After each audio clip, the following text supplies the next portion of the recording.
Hello everyone, welcome back to my YouTube channel. तो आप सभी को पता है कि आपका आज फर्स्ट एग्जाम था डीएसएसबी असिस्टेंट सुपरिटेंडेंट का। तो आज हम देखेंगे कि जो तीनों शिफ्टों का है उसमें कौन कौन से क्वेश्चंस पूछे जा रहे हैं। चलिए वीडियो को स्टार्ट करते हैं। अगर आपको वीडियो अच्छी लगे तो प्लीज लाइक कीजिए, सब्सक्राइब कीजिए और कमेंट में जरूर बताइए कि आपका जो एग्जाम है कौन सी डेट को है, ठीक है। और आपको अगर डेली मेरी वीडियोस चाहिए एनालिसिस की तो आप मेरे चैनल को सब्सक्राइब कर सकते हैं। तो चलिए वीडियो को स्टार्ट करते हैं। पहले हम देखेंगे कि सेक्शन ब्रेकडाउन क्या है, मतलब कि वहां पे जो आप एग्जाम देने जाएंगे तो कौन सा सेक्शन पहले ओपन होगा। तो सबसे पहले आपका रीजनिंग सेक्शन ओपन होगा।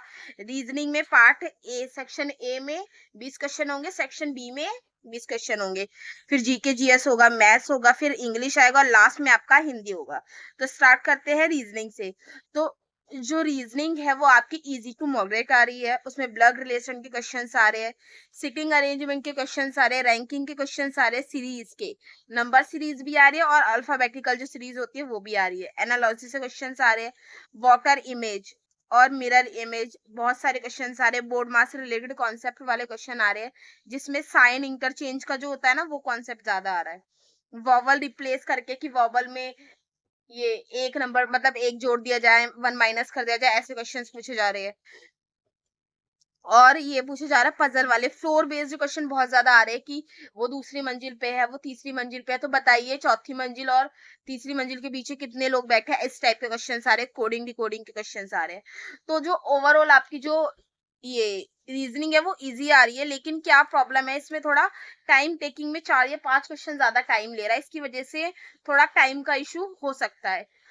अब है जीके जीएस। तो आपको पता है कि जीके जीएस का लेवल पहले भी आपने कोक अटेंडेंट में भी देखा था कि वो थोड़ा मॉडरेट से हार्ड ही रहा था। तो अभी भी आपका पता है मॉडरेट से हार्ड जा रहा है। फर्स्ट जो शिफ्ट है, मतलब पहला जो पार्ट है ना वो थोड़ा इजी आ रहा है। नमक आंदोलन से क्वेश्चन आया था, जी गांधी से रिलेटेड क्वेश्चन आ रहे हैं। भारत छोड़ो आंदोलन 1856 17 की क्रांति। ज्योग्राफी में देखेंगे, ज्योग्राफी में आ रहे हैं नदियों से क्वेश्चंस आ रहे हैं, पर्वतमाला सागरमाला से रिलेटेड कुछ क्वेश्चंस था। पॉलिटी में आपको पता है कि अनुच्छेद से क्वेश्चन भर भर के आते हैं, डीपीएसपी से मौलिक अधिकार। और इसमें साइंस के क्वेश्चंस भी आ रहे हैं, तो आप साइंस भी करके जा सकते हैं कि कभी क्वेश्चन आ जाए तो आप कर लो। और करंट अफेयर्स आपको पता है कि पार्ट सेक्शन ए और सेक्शन बी है ना, तो सेक्शन बी में पार्ट में 10 से 15 मार्क्स के करंट अफेयर्स पूछे जा रहे हैं। 2025 के ज्यादा क्वेश्चन है। ब्रिक्स से क्वेश्चन आया था, केंद्रीय खेल बजट से 2025 से आया था, यूएनपी एफडीआई से, इनसे क्वेश्चन आ रहे हैं। तो आप इन्हें अच्छे से कर लेना। अगर आपका एग्जाम लास्ट वाली शिफ्टों में वो अगर 5-6 दिन है आपके एग्जाम में तो आप कर सकते हैं। मैथ का है, इजी टू मॉडरेट आ रहा है, लेकिन कुछ क्वेश्चंस ना कैलकुलेटिव है तो टाइम ज्यादा लग रहा है।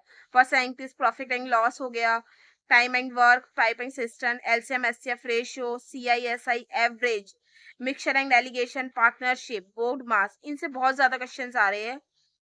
सिंप्लीफिकेशन का कॉन्सेप्ट ज्यादा आ रहा है इसमें, एसआई सीआई और डीआई से क्वेश्चंस आ रहे हैं। और हाँ, मेंसुरेशन से बहुत ज्यादा क्वेश्चंस आ रहे हैं, 3 से 4 क्वेश्चन, और फॉर्मूला बेस्ड है। थोड़ा हो सकता है कि आपको जब सॉल्व करना हो तो टाइम लग जाए। तो इंग्लिश में PQRS से क्वेश्चंस आ रहे हैं, स्पेलिंग एरर के ज्यादा क्वेश्चंस आ रहे हैं। 2 पैसेज आ रहे हैं इस बार, तो ध्यान रखें 2 पैसेज को अच्छे से करके रखें। रीडिंग कॉम्प्रिहेंशन अच्छा होना चाहिए, स्ट्रांग होना चाहिए आपका। नरेशन से क्वेश्चंस आ रहे हैं, डायरेक्ट इनडायरेक्ट एक्टिव पैसिव। कैन से क्वेश्चंस आ रहे हैं, वोकैब, इंटोनिम सिनोनिम से, और वन वर्ड इडियम फ्रेसेस, इन्हीं टॉपिक से क्वेश्चंस पूछे जा रहे हैं। तो और जो इंग्लिश है ओवरऑल इजी टू मॉडरेट है।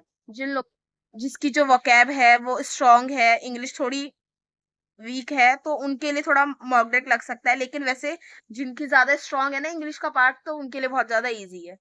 अब हम देखेंगे हिंदी का। तो हिंदी तो सभी के लिए इजी आ रही है। क्रिया विशेषण और विशेषण या कारक से रिलेटेड जो क्वेश्चंस है ना वो फिल इन द ब्लैंक्स के रूप में ज्यादा आ रहे हैं। पैसेज इधर भी 2 आ रहे हैं, तत्सम तद्भव, विलोम शब्द, मुहावरे, लोकोक्ति, समानार्थी, कारक, वर्तनी अशुद्धि वाले PQRS पूछा गया है। तो इन्हीं से ही टॉपिक से क्वेश्चंस आ रहे हैं। अगर आपको वीडियो अच्छी लगे तो प्लीज लाइक कीजिए, सब्सक्राइब कीजिए और कमेंट में जरूर बताइए कि आपका एग्जाम हो गया, अगर हो गया तो आपका कैसा गया। Thanks for watching.